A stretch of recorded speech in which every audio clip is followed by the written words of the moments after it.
lệ mi tế quán băng hồng thác dê lệ sang gã loan khi tổ xuân ni tung gieo về xuân trên gian khoan mai mít xinh mộ ngô ninh xích chiang cả lại buồn băng cả băng đinh hiam ô anna e pham na ghi băng khen gió xuân trên lạc mai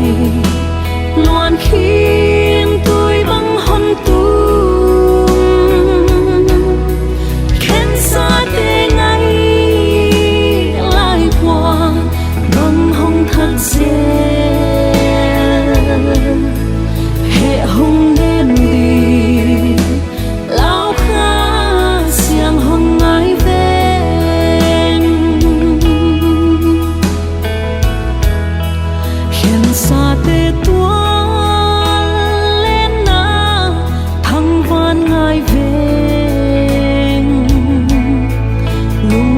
na kỳ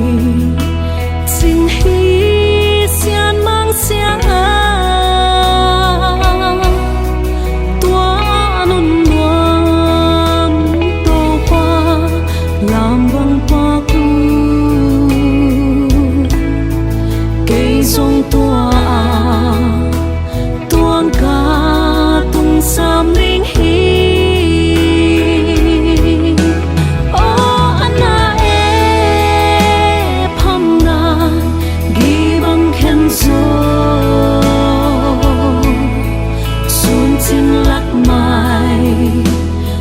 khiến tôi băng hôn tung khen xa tê ngay lại qua băng hồng thật dễ hệ hồng đến đi lao khá xiang hồng ngái ven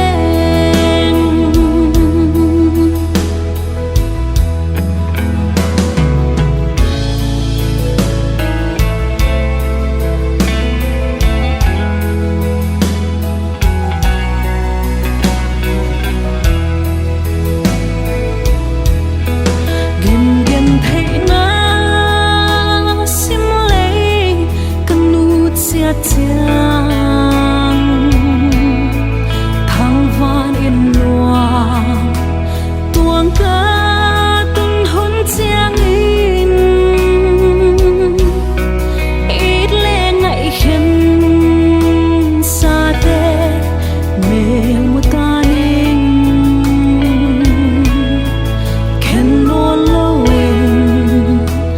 nôn loang không khoa ta ninh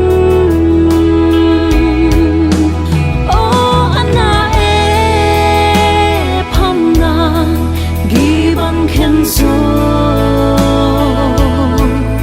xuân trên lạc mai loan khi